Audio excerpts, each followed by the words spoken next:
네, 맹자가 우리에게 들려주는 두 번째 삶의 지혜 같이 한번 읽어보도록 하겠습니다. 시작. 인간은 본래 착한 것이다. 네, 이것도 너무나 유명한 말이죠. 맹자가 주장한 성선설. 맹자는 성선설을 주장했고 순자는 성악설을 주장했어요. 그래서 맹자가 성선설을 주장한 건 뭐냐? 예, 사람은 본래 착한 성품, 착한 속성을 가지고 태어난다는 것이고, 순자가 성악설을 말씀하는 것은 사람은 원래 착한 속성이 아니라 좀 악하고 나쁜 그 속성을 가지고 있다라는 겁니다. 근데 두 가지 다 지금 우리가 보면 두 가지 다 맞는 것 같아요. 사람 안에는 착한 속성도 있고 악한 속성도 있는 것 같아요. 전에 제가 말씀드렸잖아요. 사람 안에는 신적인 속성도 있고 동물적인 속성도 있어요. 그러니까 근데 사람이 좋을 때는 항상 우리도 신 같아요. 우리도 천사 같거든요. 근데 우리도 안 좋을 때는 정말 동물 같고, 좀 심하게 표현하면 좀 짐승 같은 그런. 그러니까 그거는 어쩔 수 없는 것 같아요, 사람이. 근데 이제 우리가 이렇게 모여서 공부하는 이유는 그 평균 점수를 이렇게 쭉 올리기 위해서. 평균 점수를 이렇게 쭉 이렇게 올려서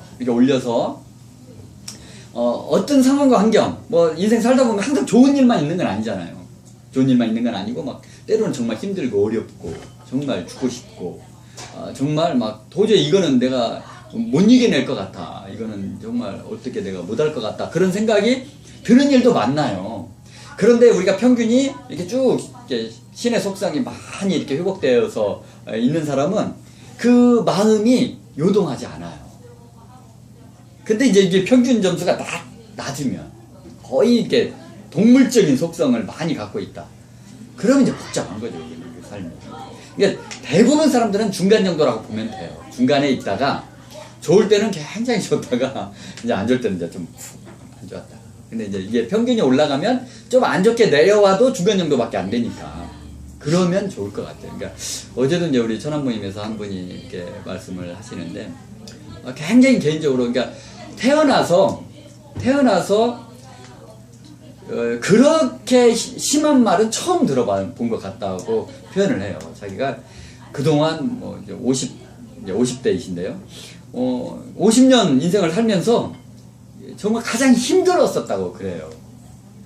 그런데 그 일을 겪고도 책을 봤는데 책이 들어오더래요.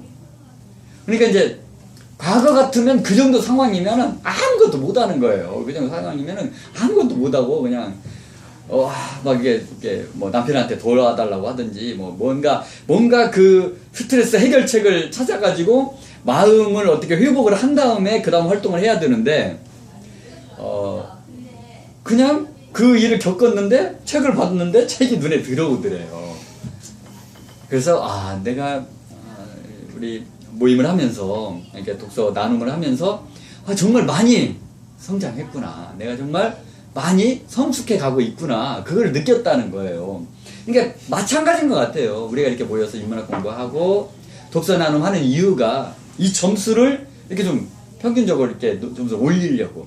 그러니까 올려서 높아 있으면 내가 신의 속성이 많이 이렇게 나오면 그럼 괜찮은 것 같아요. 그래서 화가 좀 나서 좀 떨어져도 원래 그 평균 점수가 높은 기본적인 인격과 교양미를 갖춘 그런 말과 행동을 할 수 있는 사람이 되는 것 같아요.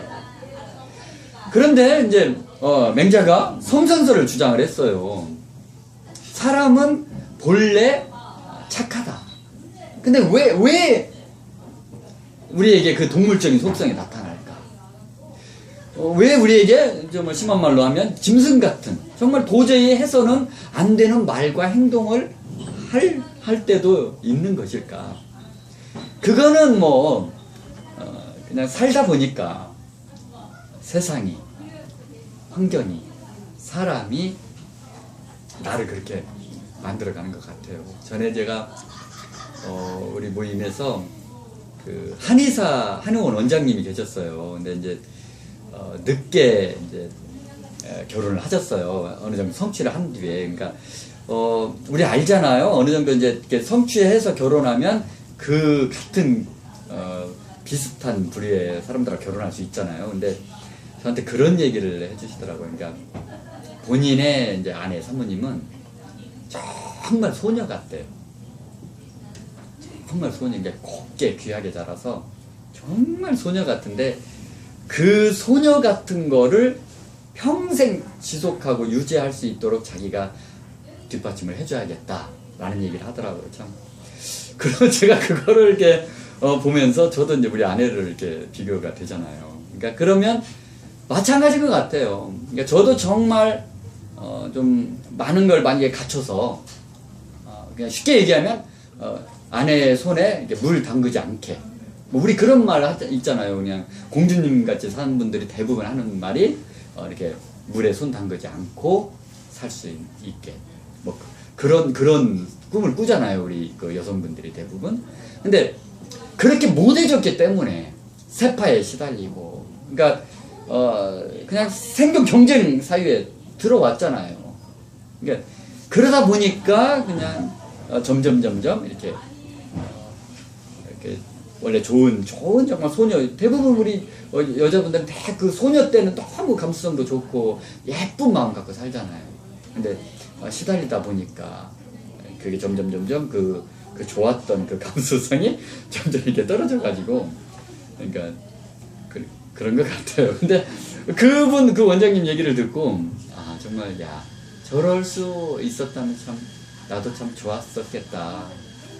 저도 근데 막 10년 공부하고 아내가 어떻게 보면 생계를 거의 다 이렇게 책임지고 그러다 보니까 그러니까 좀 억척스러워지는 그런 게 좀 많이 있었던 것 같아요. 근데 그러듯이 참 원래 사람은 착하게 태어나는 것 같아요. 근데 상황이, 환경이 또 주위의 사람들이 그렇게 나를 좀 억척스럽게 만들어가는 것 같아요. 근데 이제 공자님이 한마디를 덧붙였어요. 사람은 본래 비슷하게 태어난대요. 원래 모든 사람들이 비슷하게 태어나는데 습관이 차이를 만든대요. 습관이.